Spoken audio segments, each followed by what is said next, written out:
This video is going to go over the short answer and constructed response questions for chapters 6 and 7 of the Westing Game by Ellen Raskin.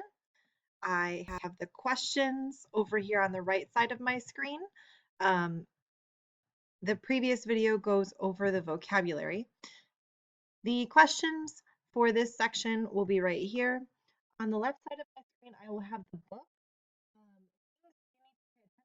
Will be highlighted in green, and any notes that I have or commentary that I have for you will be in yellow boxes. I recommend that you view this video on full screen, as that is probably the best way to see everything. Before we begin, we're going to just go over the questions. It says to answer the following questions in complete sentences. So please remember that that means capital letters, beginnings of sentences, and punctuation marks at the end. Question 1 is, what did Mr. Westing do in order to keep the players in the game? Question 2, why couldn't an autopsy be held? If you aren't sure what an autopsy is, it would be a good idea to look up that word in a dictionary like Word Central. So you would just go to wordcentral.com and let's look up the word autopsy. Autopsy, click go. An autopsy is an examination of a dead body, especially to find out the cause of death. Okay, so question 2 asks, why couldn't one of those examinations of a dead body be held? Question 3, how did Mr. Westing turn the players against one another? 4, why did Judge Ford want to drop out and why didn't she? Question 5, how did Turtle and her partner keep the others from seeing their clues? And question 6 is, what was the final message in the will? Couple of things before we get started. Notice that question 3 is going to be a question that is a think and search question. That means the answer to this question is found in different places in the text, and you need to put together all of those pieces and create one answer. Question 4 actually is 2 questions. It asks, why did Judge Ford want to drop out and why didn't she? You need to make sure that you're answering both parts of that. All right, so let's go ahead and begin. Chapter 6, The Westing Will. My name, the young lawyer began, is Edgar Jennings Plum. Although I never had the honor of meeting Samuel W. Westing, for some reason yet unexplained, I was appointed executor of this will found adjacent to the body of the deceased. Let me assure you that I have examined the documents at hand as thoroughly as possible in the short time available. I have verified the signatures to those of Samuel W. Westing and his 2 witnesses, Julian R. Eastman, President and Chief Executive Officer of Westing Paper Products Corporation, and Sidney Sykes, MD, Coroner of Westing County. Although the will you are about to hear may seem eccentric, I pledge my good name and reputation on its legality. Breathless with suspense, the heirs stared pop-eyed at Edgar Jennings Plum, who now coughed into his fist, now cleared his throat, now rustled papers, and now, at last, began to read aloud from the Westing will. I, Samuel W. Westing, resident of Westing County in the fair state of Wisconsin, in the great and glorious United States of America, being of sound mind and memory, do hereby declare this to be my last will and testament. First, I returned to live among my friends and my enemies. I came home to seek my heir, aware that in doing so I faced death, and so I did. Today I have gathered together my nearest and dearest, my 16 nieces and nephews. What? Sit down, Grace Windsor Wexler. The lawyer stammered an apology to the still standing woman. I was only reading. Those are Mr. Westing's words. If it's any comfort to you, Mrs. Wexler, Judge Ford remarked with biting dignity, I am just as appalled by our purported relationship. Oh, I didn't mean. Hey, Angela, Turtle called the length of the table. It's against the law to marry that doctor-to-be. He's your cousin. D. Denton Deer, patting Angela's hand in his best bedside manner, pricked his finger on her embroidery needle. I can't tell who said what with this chatter, Seidel Pulaski complained. Would you read that again, Mr. Lawyer?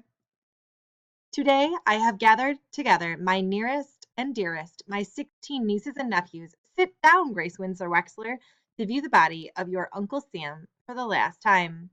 Tomorrow its ashes will be scattered to the four winds. Second, I, Samuel W. Westing, hereby swear that I did not die of natural causes. My life was taken from me by one of you. Let's stop there for just a moment. Let's take a look at my note. My note says, how would you feel about the other players?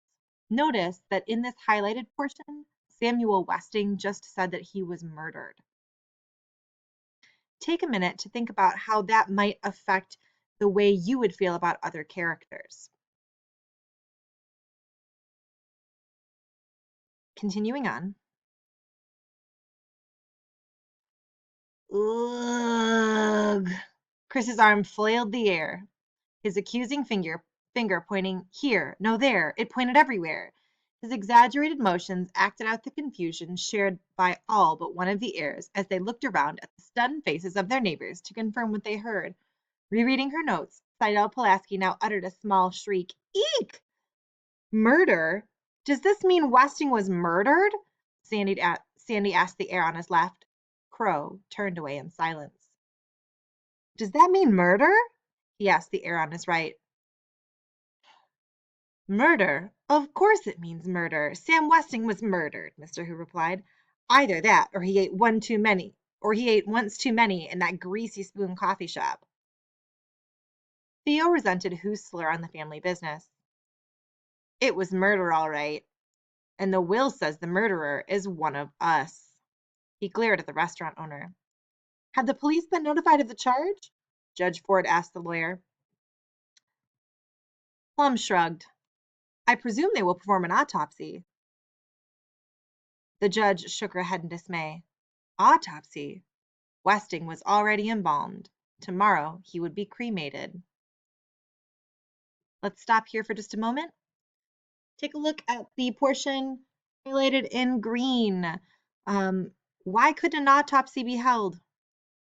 What had already been done to the body, and what was going to take place the following day?